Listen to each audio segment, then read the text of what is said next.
Welcome participants. Welcome to our next lecture of our course Investing in Stock Market.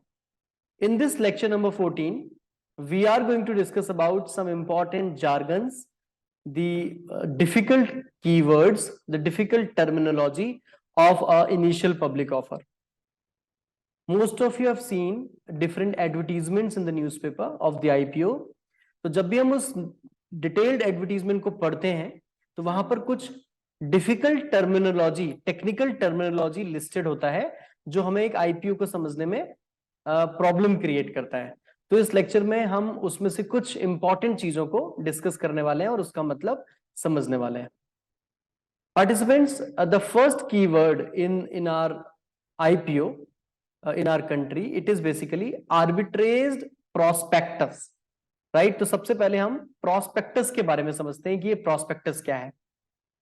Participants, जब भी हम एक prospectus की बात करते हैं तो आप समझिए कि ये एक डॉक्यूमेंट है, राइट? ये एक बुकलेट है जिसमें कि एक कंपनी अपने ऑपरेशंस के बारे में इंफॉर्मेशन लिखती है और वो अब पब्लिक के साथ शेयर की जाती है जब वो आईपीओ आता है।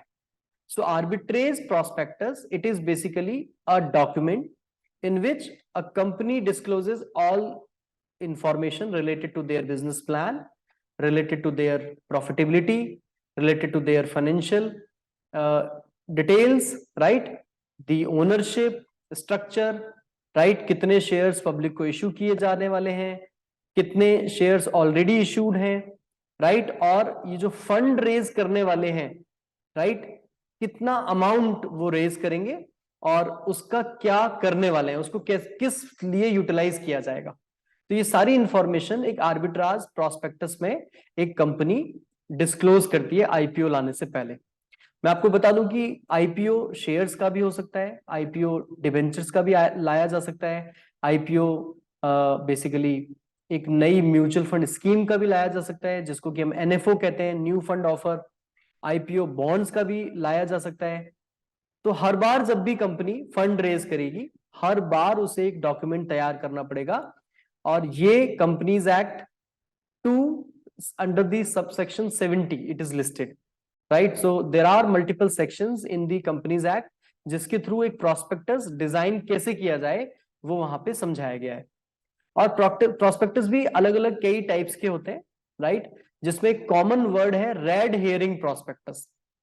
रेड हेयरिंग प्रोस्पेक्टस बेसिकली एक इस तरह का प्रोस्पेक्टस है जिसमें कंपनी बस दो इंफॉर्मेशन नहीं लिखेगी, बाकी सारी इंफॉर्मेशन कंपनी को पब्लिक को डिस्क्लोज करना होगा, जिसमें एक इंफॉर्मेशन है quantum of funds and second is price of fund, right? यानी कंपनी अपनी प्रोस्पेक्टस में ये नहीं डिक्लेयर कर सकती कि वो किस प्राइस पर शेयर इशू करने वाली, राइट? और कितना क्वांटम, कितना फंड मार्केट से रेज होने वाला है, राइट? ये दो चीजें company under section 32 of companies act prospectus में नहीं लिख सकती।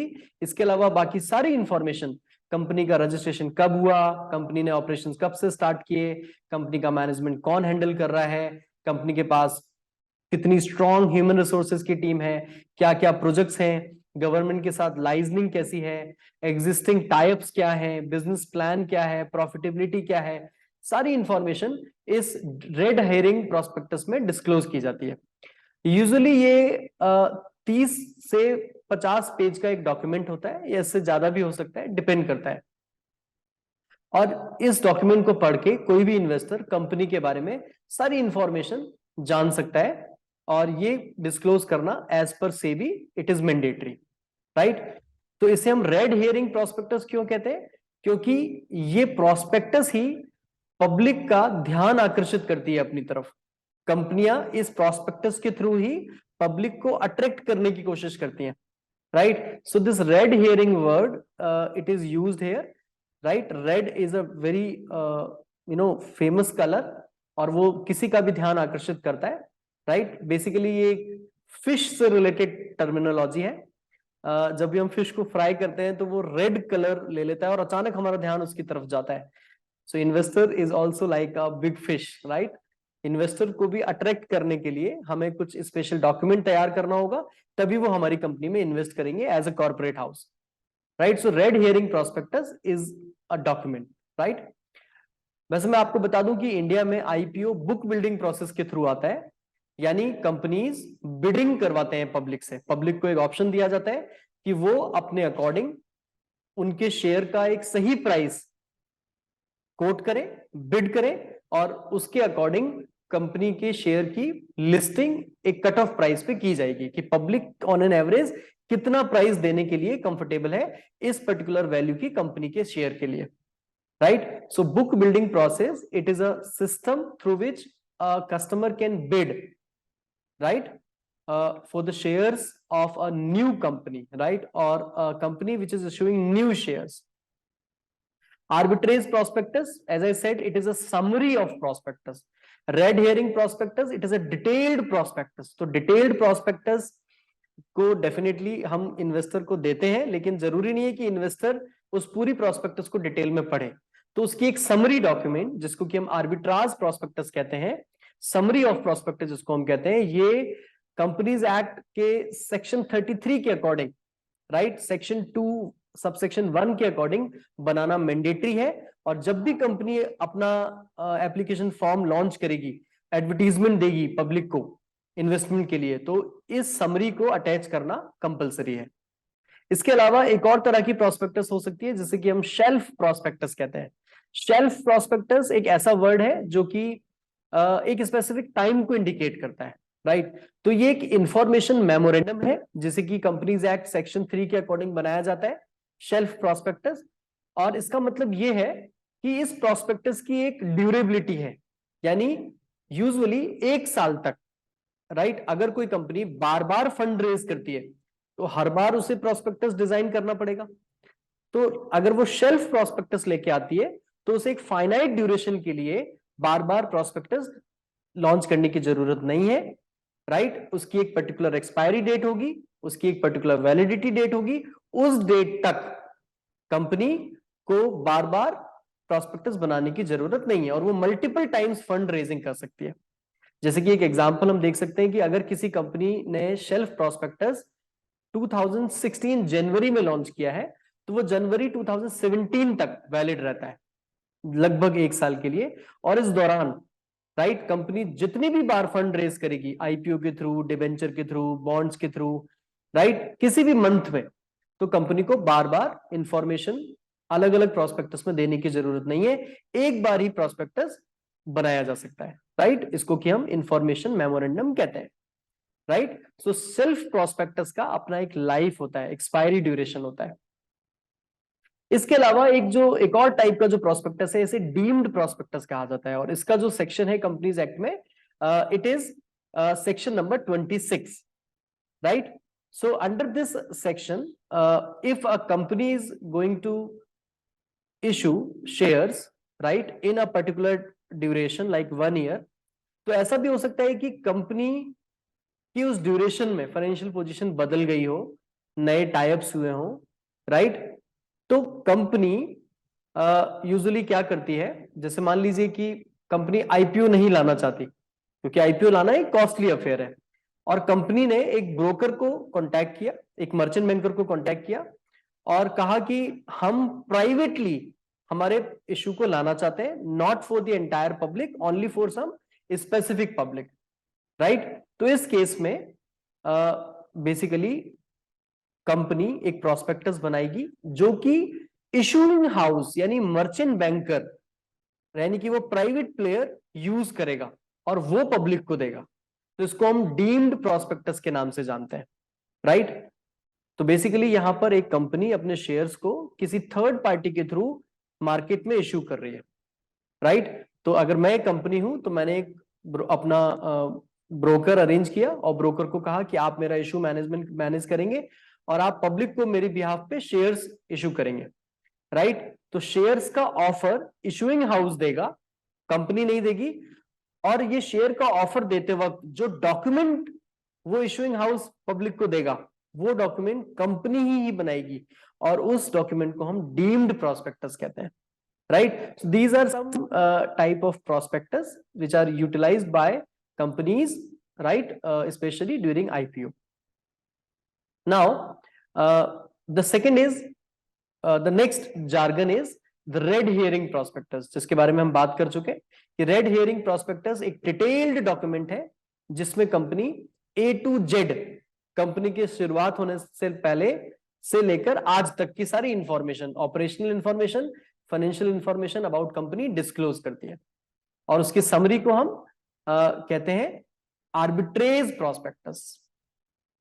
Now who all are anchor investors. जब भी कोई आईपीओ आता है तो आप देखते हैं कि आईपीओ की पूरी इन्वेस्टमेंट सिर्फ रिटेल इन्वेस्टर्स के हाथ में नहीं होती है, बल्कि कुछ QIPs, क्वालिफाइड इंस्टीट्यूशनल बायर के पास भी होती है।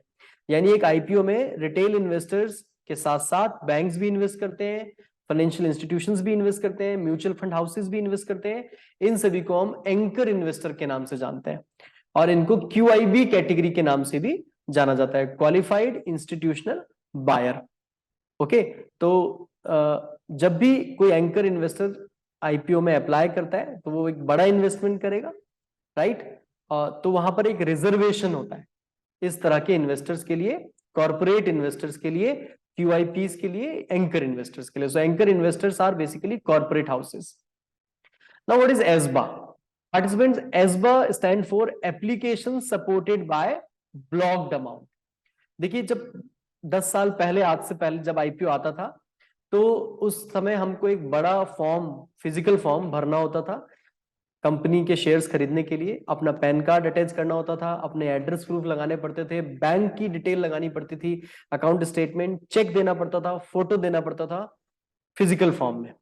और उसके बाद हमारे अकाउंट से पैसा निकलकर स्टॉक एक्सचेंज के पास जाता था।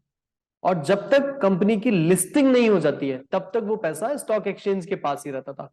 और हो सकता है कि लिस्टिंग होने पर मेरे हाथ में एक भी शेयर ना आए, राइट, मुझे एक भी शेयर ना मिले। तो इस पूरी ड्यूरेशन का, जो लगभग 1 महीना हुआ करती थी, इस ड्यूरेशन का इंटरेस्ट का लॉस मुझे हुआ करता था। बट अब ऑनलाइन फीचर में, ऑनलाइन आईपीओ बिडिंग में एस्बा फैसिलिटी है। इसका मतलब क्या है? मेरे बैंक अकाउंट से मेरी एप्लीकेशन साइज, अगर मैंने 15,000 रुपए की एप्लीकेशन लगाई है तो मेरे बैंक अकाउंट में सिर्फ 15,000 रुपए ब्लॉक हो जाएंगे। वो विड्रॉ नहीं होंगे, मुझे मेरा उसका इंटरेस्ट मिलेगा, बैंक मुझे उसका ब्याज देगा, लेकिन वो ब्लॉक हो जाएंगे, मैं यूज नहीं कर सकता। कब तक? जब तक कि आईपीओ की लिस्टिंग नहीं हो जाती, जब तक कि शेयर्स मुझे अलॉट नहीं हो जाते। जैसे ही मुझे शेयर्स अलॉट होंगे, मान लीजिए 15,000 में से सिर्फ 5,000 के शेयर मुझे अलॉट हुए, तो बाकी 10,000 रुपए मेरे अकाउंट में जो फ्रीज था वो रिलीज हो जाएगा और सिर्फ 5,000 रुपए वहां से डेबिट होकर स्टॉक एक्सचेंज के पास चले जाएंगे। तो मुझे कोई इंटरेस्ट लॉस नहीं हुआ और मेरा पैसा मेरे बैंक अकाउंट में ब्लॉक हो गया उस ड्यूरेशन के लिए जिस ड्यूरेशन में आईपीओ की लिस्टिंग होती है, राइट। यूजुअली ये 7 डेज का ड्यूरेशन लगता है। तो इससे बेसिकली इन्वेस्टर्स का इंटरेस्ट सेफगार्ड किया जा सकता है। और अगर किसी ने मल्टीपल एप्लीकेशंस लगाई हैं तो उसको बड़ा नुकसान हो सकता है इंटरेस्ट का, तो वो उससे बचा जा सकता है through ASBA facility. So it is application supported by blocked amount. Online apply हो जाता है, बस आप अपने ब्रोकर को कहिए कि वो आपके बैंक अकाउंट से पैसा विड्रॉ करने की बजाय वहां फ्रीज कर दे अंडर दिस फैसिलिटी और आपकी एप्लीकेशन लगा दे आईपीओ में। Now next important jargon is bid lot. Participants, मैं आपको बता दूं कि आईपीओ के दौरान हम सिंगल यूनिट ऑफ शेयर नहीं खरीद सकते। जैसे मुझे अगर एक ही शेयर खरीदना है तो मैं नहीं खरीद सकता। आईपीओ हमेशा एक बिड लॉट साइज के लिए होता है। तो हर कंपनी का लॉट साइज डिफरेंट होता है। जैसे कि एक एग्जांपल यहां देखें हम, जोमैटो जब आईपीओ लेकर आया था तो उसका लॉट साइज था 195 शेयर्स का। यानी अगर मुझे एक एप्लीकेशन लगानी है तो मुझे कम से कम 195 शेयर्स एट अ टाइम खरीदने पड़ेंगे। तो अगर मुझे 2 एप्लीकेशन लगानी है, इसका मतलब 390 शेयर्स एट अ टाइम खरीदने पड़ेंगे उस प्राइस पर जो कट ऑफ प्राइस है या जो भी मैं अप्लाई कर रहा हूं। तो बिड लॉट साइज क्या है? It is a group of shares, right. It is a set of shares, right, number of share जिसके लिए मैंने अप्लाई किया है। तो आईपीओ में बिडिंग एक लॉट के लिए की जाती है minimum, single unit of share is not allowed. तो हमें ये देखना चाहिए कि हर आईपीओ में बिड साइज, बिड का लॉट साइज क्या है। Now what is book building process? Participants, book building process एक ऐसा प्रोसेस है जिसके थ्रू एक कंपनी अपने शेयर की real worth, real value, real price diagnose करती है या डिस्कवर करती है। तो ये एक प्राइस डिस्कवरी का मेथड है जिसमें पब्लिक को एक रेंज दी जाती है प्राइस की, जिसमें लोअर टू मैक्सिमम के बीच, फ्लोर और कैप कहते हैं हम इसको, इस रेंज में पब्लिक को एक प्राइस कोट करनी होती है जिस पर वो लेने के लिए तैयार है, राइट। इसको हम बुक बिल्डिंग प्रोसेस कहते हैं। So book building process, it is a bidding process, it is a process through which company discovers the price of shares, right, before listing. Okay, यहां पर एक प्राइस रेंज दिया जाता है इन्वेस्टर को, और इन्वेस्टर एक पर्टिकुलर लेवल पर बिड करता है कि मैं आपकी कंपनी का शेयर इस रुपए में, XYZ रुपीज में खरीदने को तैयार हूं, right. So this entire online process is known as book building process.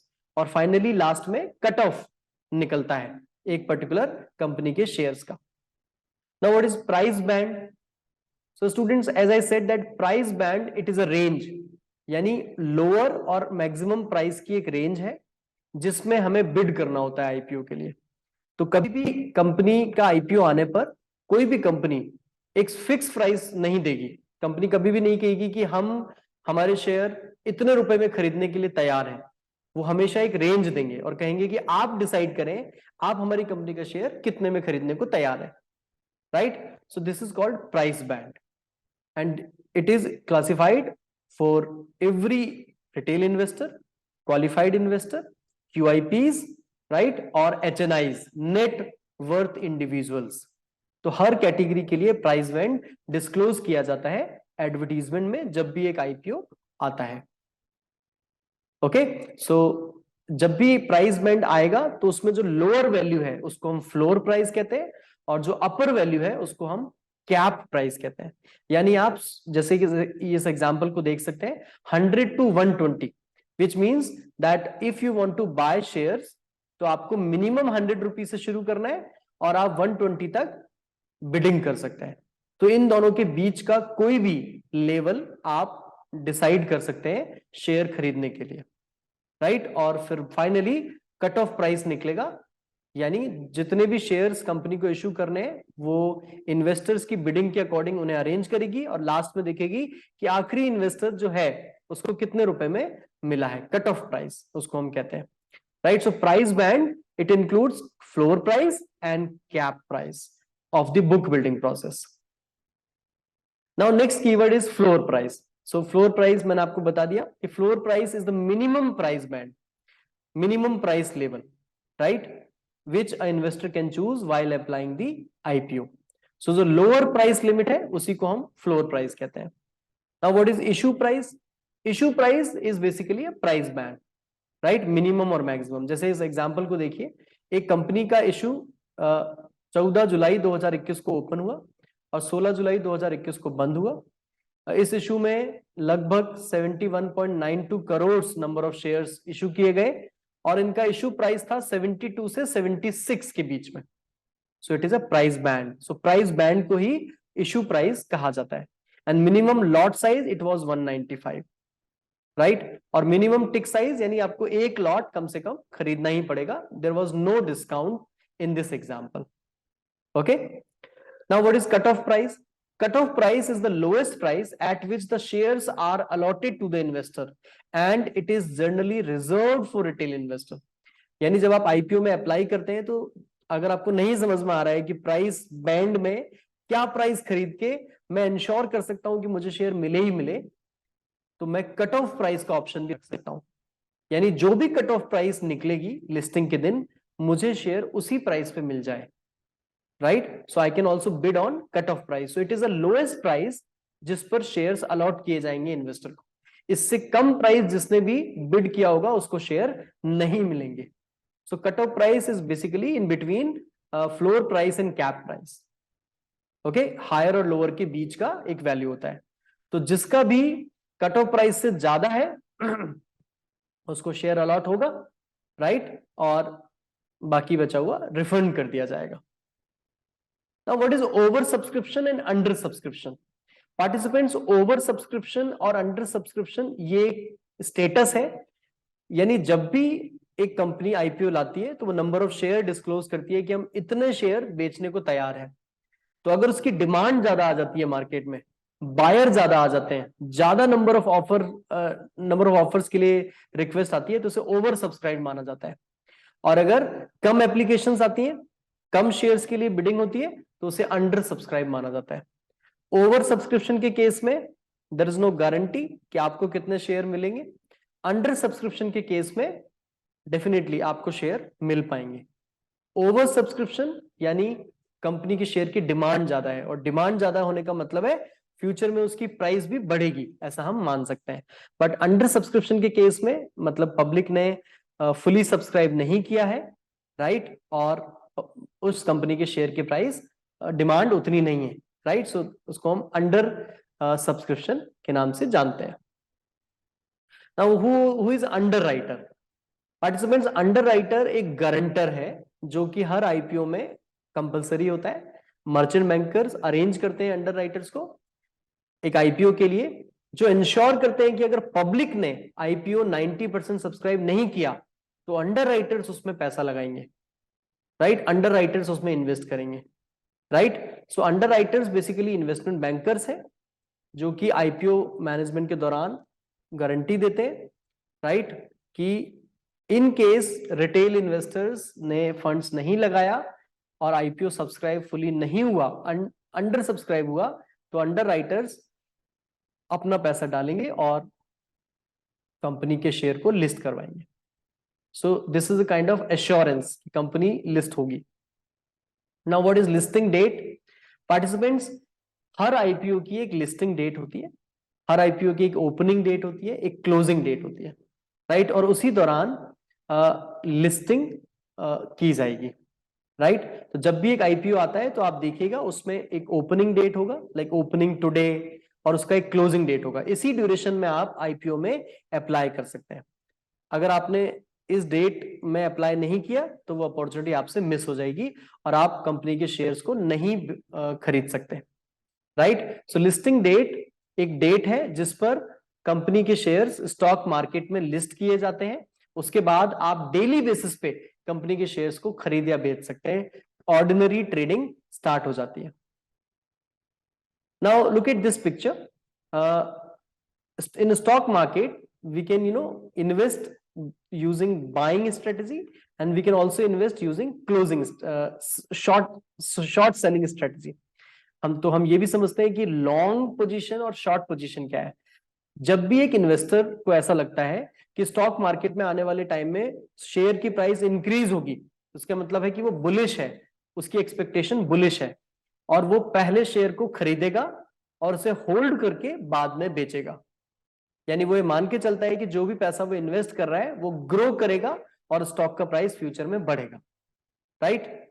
लेकिन अगर प्राइस नहीं बढ़ता है, सिर्फ उसी कंडीशन में उसको लॉस होगा। तो ऐसे इन्वेस्टर को हम बोलते हैं long investor, long position of the investor. Short position बिल्कुल इसका रिवर्स है। अगर किसी को लगता है कि स्टॉक मार्केट में अभी जो प्राइस चल रहा है it is the highest price और फ्यूचर में ये प्राइस डाउन होगा, घटेगा, बियरिश ट्रेंड अगर वो एक्सपेक्ट करता है, तो डेफिनेटली वो पहले सेल करेगा और उसके बाद वो बाय करेगा, राइट। और यहां पर स्टॉक मार्केट का जो प्राइस है वो डाउन होगा अगर उसकी एक्सपेक्टेशन बियरिश है तो, राइट। तो हम चाहेंगे कि प्रॉफिट बुकिंग हो और हाई प्राइस पे हम आज बेचें और फ्यूचर में जब प्राइस डाउन हो तो हम उसे खरीद लें। तो शॉर्ट सेलिंग कहते हैं हम इस एक्टिविटी को, इस प्रोसेस को। तो इसका मतलब स्टॉक मार्केट में दो तरह से शेयर्स खरीदे जा सकते हैं, through long strategy, through short strategy. There is another word, square off. Participants, square off का मतलब होता है हमने अगर लॉन्ग पोजीशन ले रखा है तो शेयर्स को बेच देना स्क्वायर ऑफ कहलाता है। जैसे मान लीजिए मैंने शेयर्स खरीदे हुए हैं और मैंने अब वो स्क्वायर ऑफ कर दिया, यानी मैंने अपने शेयर्स बेच दिए। इसी तरह अगर मैंने शेयर्स पहले से बेचे हुए हैं तो स्क्वायर ऑफ होगा कि मैंने उसे खरीद लिया है। तो ट्रांजेक्शन कंप्लीट करना उसे स्क्वायर ऑफ के नाम से जाना जाता है, right. So squaring off a transaction means completing a transaction, buy to sell और sell to buy, right. So this is termed as square off. तो जब भी कोई ब्रोकर कहता है कि आपकी पोजीशन हमने स्क्वायर ऑफ कर दी है, यानी आपके शेयर्स अगर खरीदे हुए हैं तो बेच दिए गए और बेचे हुए हैं तो खरीद लिए गए हैं। So this is called square off. So let's summarize this session. Participants, इस सेशन में हमने काफी सारी जार्गन्स, इंपॉर्टेंट टर्मिनोलॉजी को देखा। This is a simple advertisement. जब भी आप आईपीओ को देखेंगे, आईपीओ के एडवर्टीजमेंट देखेंगे, तो आप न्यूज़पेपर में पाएंगे इस तरह का एक एड आता है, और इस एड में यहां पर लिखा हुआ होता है कि वो किस कंपनी का आईपीओ है, उस कंपनी का क्या बैकग्राउंड है, प्रमोटर्स कौन है, उसकी प्राइस बैंड क्या है, ओके, मेथड क्या है, ये शेयर्स का आईपीओ है या बॉन्ड्स का है, डिबेंचर्स का है, कब खुलेगा, कब लिस्ट होगा, who all are bankers, merchant bankers कौन है, राइट, एसबा फैसिलिटी वहां पर अवेलेबल है या नहीं, ये सारी इंफॉर्मेशन इस एडवर्टीजमेंट पे लिखी हुई होती है, जो कि हमने आज डिस्कस की। पार्टिसिपेंट्स, आप किसी भी वेबसाइट पे जाके, जो कि स्टॉक ब्रोकर की वेबसाइट हो, जैसे कि moneycontrol.com, 5paisa.com, grows.com, वहां जाके आईपीओ की डिटेल्स भी ले सकते हैं। जैसे कि आप यहां देखें, टॉप 10 आईपीओ बाय लिस्टिंग, तो ये दिख रहा है कि इशू साइज क्या था, सब्सक्रिप्शन कितना है क्यूआईबीज का, रिटेल सब्सक्रिप्शन कितना है, एचएनआईज का सब्सक्रिप्शन कितना है, कितनी प्राइस में लिस्टिंग हुआ, और आज की डेट में उसका गेन क्या है, राइट। तो इस तरह का पूरा एनालिसिस आप चेक कर सकते हैं एक आईपीओ के बारे में from the websites like moneycontrol.com, grow.com, ET, Economic Times, etc. Okay, so this is all about the jargons involved in IPO advertisement. Thank you.